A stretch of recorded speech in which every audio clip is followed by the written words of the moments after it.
বুকাচুদা বাঙালি, মূর্খ বাঙালি, আবালচুদা বাঙালি। কথাটা শুনতে খারাপ লাগলেও কথাটা কিন্তু বাস্তব। আমরা আবালচুদা না হলে এইরকম কাজগুলো কিভাবে করতে পারি?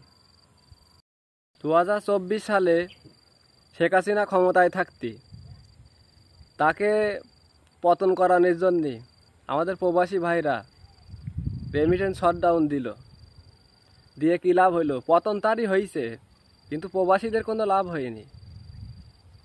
এই যে এখন যাদের পক্ষ নিয়ে প্রবাসীরা রেমিটেন্স শটডাউন দিল, তারা যে সরকার গঠন করলে 3 মাসের জন্য সরকার গঠন করি, দেশে এখনো নির্বাচন হয়নি। কতগুলো মানুষ মারা গেল, তার কোনো বিচার হয়নি, আর হবেও না।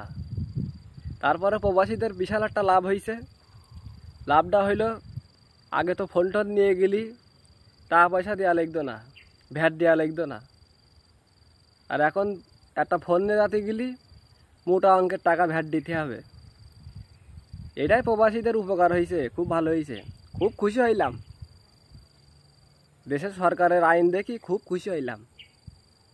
কোনো প্রবাসী 2 মাসের বেশি দেশে থাকলি তার হাতের ফোনটাও রেজিস্ট্রেশন করা লাগবে, আবার খুশি হইলাম।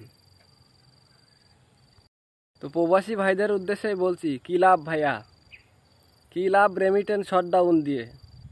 ওইটা বাংলাদেশ, যে সরকারি ক্ষমতায় আসুক প্রবাসীদের দাম দেবে না। ওরা শুধু প্রবাসীদের টাকাই ভালোবাসে, প্রবাসীদের না।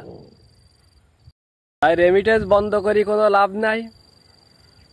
পাঠাও রেমিটেন্স, বাঁচাও দেশ, পাকিস্তান বানাও আবার সোনার বাংলাদেশ।